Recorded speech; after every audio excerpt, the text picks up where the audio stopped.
తండ్రి మాట కోసం 14 సంవత్సరాలు వనవాసం చేసిన కొడుకు గురించి మీకు తెలిస్తే, కొడుకు సంతోషం కోసం తన జీవితాన్ని త్యాగం చేసిన తండ్రి గురించి నాకు తెలుసు.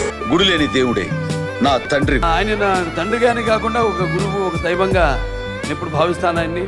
అంటే దగ్గర ఉన్నప్పుడు, బాధ్యతగా ఉన్నప్పుడు మన తల్లిదండ్రుల విలువ తెలియదు.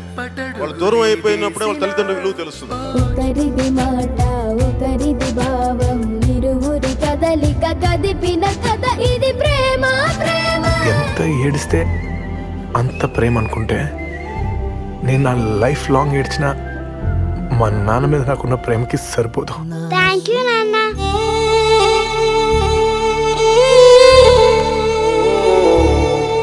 నాన్నగారు నాకు చాలా ఇచ్చారు. ఆయన ఎప్పుడు నా గుండెల్లో ఉంటారు, ఆయన ఎప్పుడు మీ గుండెల్లో ఉంటారు, ఆయన ఎప్పుడు మన మధ్యనే ఉంటారు. ఏదైనా ఒక కష్టం వస్తే డబ్బుల కోసం ఎత్తుక్కోటాలి. ఇలాంటప్పుడు నాన్న గుర్తుంచి కళ్ళల్లో నీళ్ళు వస్తాయి. ఈ బాబు ఇన్ని కష్టాలు పడి మన అందరినీ పెంచి ఇక్కడ దాకా తీసుకొచ్చాడని.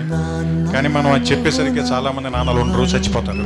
నాన్నగారితో ఉండో హీరోనో లేకపోతే అది చాలా మిస్ అవుతాను. ఆయన అంటే ప్రపంచంలో అందరికన్నా నిస్వార్థంగా మన విజయాన్ని ఆనందించే వాళ్ళు అమ్మ నాన్నలు మాత్రమే. నువ్వు నన్ను కొట్టావంటే ఎవరు నమ్మరు నాన్న. త్వరగా వచ్చే నాన్న. आप हीरो हो पापा. నువ్వు నా ప్రాణం మనిన సరిపోదట మాట. Thank you daddy. మాలో ఏదైనా, మా అందరిలో ఏదైనా కొంచెం మంచితనం ఉందంటే అది మీ వల్లే. Thank you. ఎప్పుడు ఎమోషన్ అప్పుడే తీర్చేసుకోవాలన్నాను, కానీ బాధనే ఎమోషన్ని ఎప్పటికీ నాలోనే దాచుకుందాం అనుకుంటున్నాను. ఎందుకంటే ఏడిస్తే కన్నీళ్ళ రూపంలో మా నాన్న నన్ను వదిలి వెళ్ళిపోతారని భయం. మా నాన్న ఇప్పుడు నాతోనే ఉండాలి అంటే ఈ బాధ ఎప్పటికీ నాలోనే ఉండాలి. నాన్నకు ప్రేమతో